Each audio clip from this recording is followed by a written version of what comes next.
الحمدللہ والصلاة والسلام علی رسول اللہ اما بعد۔ امام بخاری فرماتے ہیں کہ مجھے بیان کیا عبداللہ بن عبد الوہاب نے، وہ کہتے ہمیں بیان کیا خالد نے، وہ کہتے ہمیں بیان کیا شعبہ نے واقد سے، وہ کہتے ہیں میں نے اپنے ابا جان کو سنا، وہ بیان کرتے تھے ابن عمر رضی اللہ عنہ سے،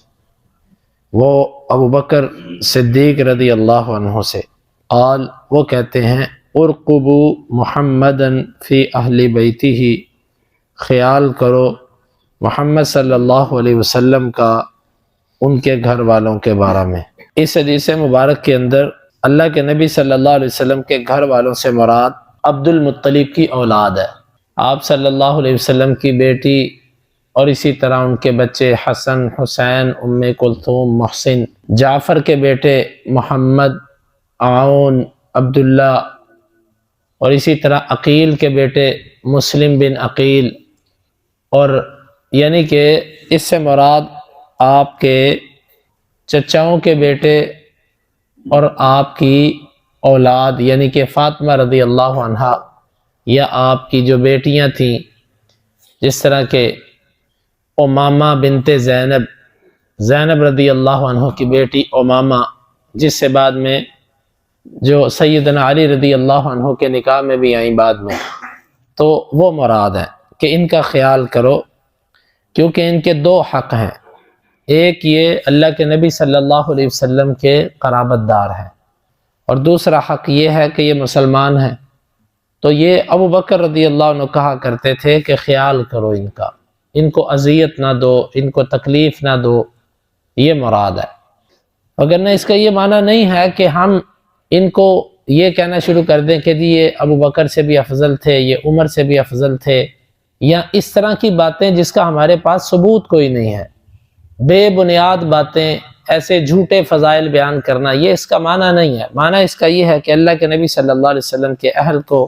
آپ کے گھرانے کو تکلیف نہ دو، اور جس نے ان کو تکلیف دی، جس نے ان کو اذیت دی، ہم اس سے بیزار ہیں، ہمارا اس سے کوئی تعلق نہیں۔ اللہ ہمیں ان میں سے نہ کرے کہ جو کبھی بھی اہل بیت کو تکلیف دینے والے ہوں، یا اپنے دلوں میں اہل بیت کے بارے میں کچھ ایسی چیز لے کر آئیں۔ اگر اہل بیت سے انسان ہونے کے ناطے کچھ معاملات بھی ہوئے، کچھ غلطیاں بھی ہوئیں، تو لیکن وہ اللہ کے نبی صلی اللہ علیہ وسلم کے قرابت دار ہیں، اس وجہ سے ہمیں حق نہیں بنتا کہ اس کے اوپر تبصرے کر کے اپنے آپ کو نیچا کریں۔ امام بخاری کہتے ہیں ہمیں بیان کیا ابو الولید نے، وہ کہتے ہیں ہمیں بیان کیا ابن عیینہ نے، عمر بن دینار سے، وہ ابن ابی ملیکہ سے، وہ مسور بن مخرمہ سے، اللہ کے رسول صلی اللہ علیہ وسلم نے فرمایا فاطمہ بضعۃ منی، فاطمہ میرا ٹکڑا ہے، میرے دل کا ٹکڑا ہے، فمن اغضبها اغضبنی، جس نے اس کو غصہ دلایا اس نے مجھے غصہ دلایا۔ یہ فاطمہ رضی اللہ عنہ کی فضیلت بھی ہے، اور ان سے آپ کی شدید محبت بھی ہے، اور یہ بات حقیقت ہے، جس سے کوئی محبت کرتا ہو اس کو اگر کوئی اذیت دے تو در حقیقت دوسرے کو بھی تکلیف پہنچتی ہے۔ یہ بات آپ نے اس وقت کہی تھی جب سیدنا علی المرتضیٰ رضی اللہ عنہ نے ابو جہل کی بیٹی سے نکاح کا ارادہ کیا تھا، اور بعض آثار میں آتا ہے کہ اس کو نکاح کا پیغام بھیجا تھا، اور پھر جس طرح بعض روایات میں آتا ہے کہ آپ نے ابو بکر اور عمر کو بلایا اور ان سے کہا کہ دیکھو جب رشتہ ہوا تھا تو تم لوگ بھی آئے تھے اس کے لیے رشتہ لینے، میں نے اس کو اپنی بیٹی کا رشتہ دیا، اب یہ مجھے تکلیف دیتا ہے، لا یجمع بنت نبی اللہ و بنت عدو اللہ، ایک بندہ اللہ کے نبی کی بیٹی کو اور اللہ کے دشمن کی بیٹی کو ایک چھت کے نیچے جمع نہیں کر سکتا۔ یہ اصل حکمت تھی، واللہ عالم۔ اکثر لوگ کہتے ہیں کہ علی رضی اللہ عنہ کو انہوں نے اللہ کے نبی نے دوسری شادی سے روک دیا، بعض مستشرقین یا بعض لوگ کہتے ہیں جی دیکھیں دوسروں کے لیے 4 بیٹیاں اور اپنی بیٹی کے لیے سوکن کے بارے میں کہہ دیا، جس سے اس کو تکلیف دی اس سے مجھے تکلیف دی۔ تو حقیقت بات یہ ہے کہ آپ نے جو علت بیان کی اس کو سمجھیں۔ اسلام کے اندر سب سے بڑا جو فرعون گزرا ہے وہ ابو جہل ہے، یہ فرعون حقیقی فرعون سے بھی بڑھ کر تھا، کیونکہ جس وقت وہ فرعون ڈوبنے لگا تو اس نے کہا تھا کہ آمنت برب موسیٰ و ہارون، میں اس رب پر ایمان لاتا ہوں آمنت بھی بنو اسرائیل، جس پر بنی اسرائیل ایمان لائے۔ لیکن جبریل نے پھر اس کے منہ میں مٹی ڈال دی اور اس کو کلمہ پڑھنے نہ دیا، اس ڈر سے کہ اس کے منہ سے کلمہ نکل گیا تو رب کی رحمت اس کو، اتنا غصہ تھا جبریل کو بھی اس کے اوپر کہ یہ کلمہ نہ پڑھے ظالم،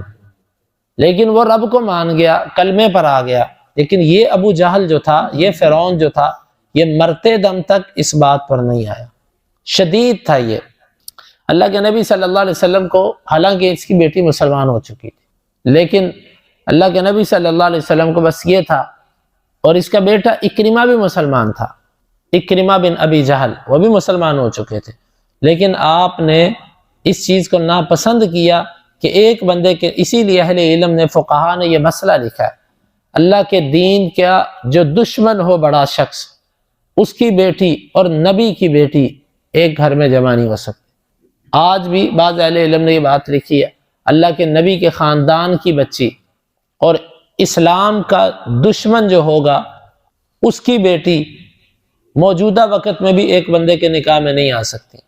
اصل اس میں حکمت یہ ہے کہ وہ ساری زندگی دشمنی کرتا رہا، اذیتیں دیتا رہا، اب ظاہر بات ہے کہ جب اس طرح کے بندے کا، اس کی بیٹی یا اس طرح کے معاملات جب نکاح میں آتے ہیں تو، اور وہ قتل بھی ہوا، ممکن ہے کچھ اس بنیاد پہ انسان ہونے کے ناطے کوئی ایسی بات نکلتی کہ دیکھو اس کے باپ نے میرے باپ کو مروایا،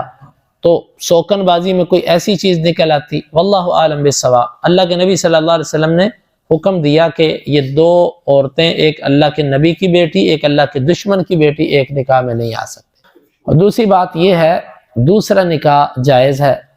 لیکن دوسرے نکاح کے لیے شرط تو یہی ہے نا کہ کسی ایک کے حق میں کسی طرح کی بھی کمی نہ کی جائے، اور نبی کی بیٹی ہونے کے ناطے اتنا امتیاز تو ان کو حاصل تھا کہ ان کے حق میں کسی طرح کی کمی نہ کی جائے۔ اللہ کے نبی صلی اللہ علیہ وسلم نے جس وقت اس کیفیت کو محسوس کیا کہ میری بیٹی اس تکلیف کا محسوس کرتی ہے، تو آپ صلی اللہ علیہ وسلم نے فرمایا، یوں کہہ لیجئے، دوسرا جواب اس کا یہ ہے کہ یہ نبی کی خصوصیت تھی کہ نبی کی بیٹی کے ساتھ سوکن نہیں آ سکتی۔ یہ بات کہنے میں ہمیں کوئی آر نہیں ہے، کیونکہ جب اللہ تعالیٰ نے نبی کو کئی اور امتیازات سے نوازا، اعتراض کرنے والے تو اس پر بھی اعتراض کر سکتے ہیں کہ ہمارے لیے 4 شادیاں اور اپنے لیے نبی کی 9 سے 12 شادیاں، اعتراض تو کوئی اس پر بھی کرتا ہے، لیکن ہم یہ جواب دیتے ہیں کہ وہ نبی کی خصوصیت تھی، وہ نبی کے لیے تھا۔ اسی طرح ہم لوگوں کی وراثت تقسیم ہوتی ہے، اللہ کے نبی کی وراثت تقسیم نہیں ہوتی، آپ جو چھوڑ کے جائیں وہ سب اللہ کا ہوتا ہے، اللہ کے رستے میں وقف ہوتا ہے۔ اب یہاں پر کوئی غور نہیں کرے گا، اور اسی طرح ہم کہیں گے یہ بھی نبی کی ایک خصوصیت تھی کہ نبی کی بیٹی کے ساتھ سوکن نہیں آ سکتی۔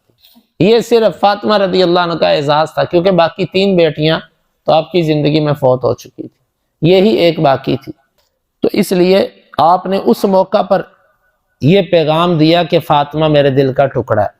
جس نے فاطمہ کو غصہ دلایا اس نے مجھے غصہ دلایا۔ اب یہاں پر اگر ہم چاہتے، ہم بھی روافظ کی چال چل سکتے تھے،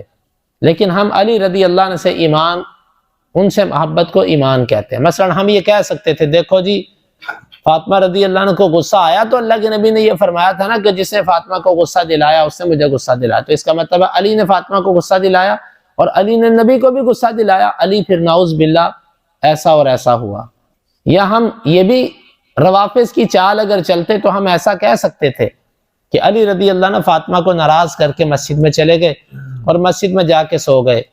کیونکہ روایات کے اندر آتا ہے کہ علی ناراض ہوئے فاطمہ رضی اللہ عنہ سے مسجد میں۔ ہم یہ کہہ سکتے ہیں کہ علی فاطمہ کو ناراض کرتا رہا، جو فاطمہ کو ناراض کرے وہ نبی کو ناراض کرے، یوں علی وہ شخص تھا جو نبی کو ناراض کرتا رہا۔ یہ ہم روافظ کی چال نہیں چلتے، رافضی چھوٹی چھوٹی باتوں کو پکڑ کے صحابہ کرام کی عداوت اور دشمنی ثابت کرنا چاہتے ہیں۔ ہم الحمدللہ اہل سنہ کے منہج پہ چلتے ہوئے جو ایسے معاملات ہوتے ہیں ان کو حقائق میں جا کر اس کے مطابق ایمان رکھتے ہیں۔ یہاں سے مراد علی رضی اللہ عنہ کے، وہ یہ معنی نہیں ہے کہ ہم علی کو کہہ دیں کہ وہ نبی کو غصہ دلاتا رہا، فاطمہ کو غصہ دلاتا رہا، مطلب ہے یہ آپ نے تحدید کے طور پر ایسا کیا تھا، تو علی رضی اللہ عنہ بھی ایسے نہیں تھے۔ اسی لیے اس کے بعد پھر فاطمہ رضی اللہ عنہ کی زندگی میں انہوں نے دوسری شادی ابو جہل کی بیٹی تو کیا کسی سے بھی نہیں کی۔ جس وقت فاطمہ رضی اللہ عنہ آپ کے 6 ماہ بعد فوت ہو گئیں اس کے بعد پھر انہوں نے شادیاں کی اور کافی کی، اس سے پھر کافی اولاد علی رضی اللہ عنہ کی ہوئی۔ امام بخاری کہتے ہیں کہ ہمیں بیان کیا یحییٰ بن قزعہ نے، وہ کہتے ہیں ہمیں بیان کیا ابراہیم بن سعد نے اپنے والد سے، وہ عروہ سے، وہ عائشہ رضی اللہ عنہ سے، وہ کہتی ہیں دعا النبی صلی اللہ علیہ وسلم فاطمۃ ابنتہ فی شکواہ الذی قبض فیہا، آپ نے اپنی بیٹی فاطمہ کو اس بیماری کے اندر بلایا جس میں آپ کی روح قبض کی گئی، فصارھا بشیء فبکت، آپ نے کسی چیز کی سرگوشی کی، آہستہ سی بات کہی، وہ رو پڑی، ثم دعاہا، پھر آپ نے انہیں بلایا، فصارھا فضحکت، ان سے مخفی سرگوشی کی، وہ ہنس پڑی، قالت، عائشہ کہتی ہیں فسألتها عن ذلك، میں نے ان سے اس کے بارے میں پوچھا، فقالت، بس وہ کہنے لگی سارنی النبی، میرے سے اللہ کے نبی صلی اللہ علیہ وسلم نے جو مخفی بات کی تھی، فاخبرنی انہ یقبض فی وجعہ الذی توفی فیہ، آپ نے مجھے یہ خبر دی تھی کہ آپ اپنی اسی بیماری میں فوت کر دیے جائیں گے، فبکیت، بس میں رو پڑی، ثم سارنی فاخبرنی انی اول اہل بیتہ اتبعہ فضحکت، پھر آپ نے مجھے یہ بتلایا کہ آپ کے اہل میں سے سب سے پہلے آپ کے پیچھے میں آؤں گی، میں آپ سے ملوں گی، اس بات پہ میں خوش ہو گئی۔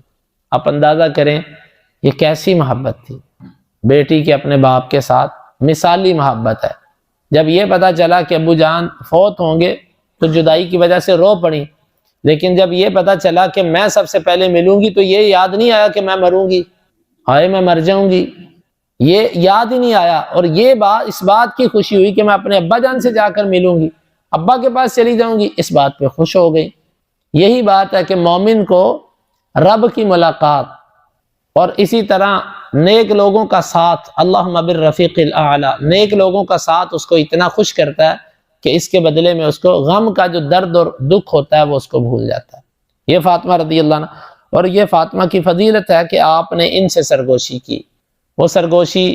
یہی تھی کہ آپ نے بتایا کہ اس بیماری کے اندر میں فوت کر دیا جاؤں گا، اللہ کی طرف سے یہ علم دے دیا جاتا ہے، تو فاطمہ رضی اللہ عنہ اس بنیاد پر روئیں۔ یہ رونا ایک طبعی تھا، فطری تھا، یہ اس رونے میں نہیں آتا جس کی ممانت ہے، وہ چلانا چیخنا تکلف سے وہ مراد۔ تو یہ بھی فاطمہ رضی اللہ عنہ کی ایک فضیلت ہے، چنانچہ آپ سے 6 ماہ بعد فاطمہ رضی اللہ عنہ بھی فوت ہو گئیں۔ اللہ رب العالمین سے دعا ہے اللہ تعالی ہمیں فاطمہ رضی اللہ عنہ سے محبت اور اپنے دلوں کو صاف رکھنے کی توفیق عطا فرمائے۔ اللہ ہم گواہ بناتے ہیں کہ ہم اپنے نبی کی عظیم بیٹی فاطمہ رضی اللہ عنہ اس سے محبت کرتے ہیں، ان سے عقیدت رکھتے ہیں۔ اللہ تیرے نبی کا فرمان ہے جو بندہ جس سے محبت کرے وہ اس کے ساتھ ہوگا۔ اللہ ہمیں بھی اس مقام پہ جمع فرمانا جہاں پر تیرے نبی، خلفائے راشدین، امہات المؤمنین اور نبی صلی اللہ علیہ وسلم کی بنات، آپ کی بیٹیاں ہوں گی۔ اللہ ہمیں بھی اپنی رحمت سے اس مقام پہ پہنچا۔ اللہم انفعنا بما علمتنا وعلمنا ما ينفعنا وزدنا علما وآخر دعوانا ان الحمد للہ رب العالمین۔ حدیث نمبر 3713، 14، 15،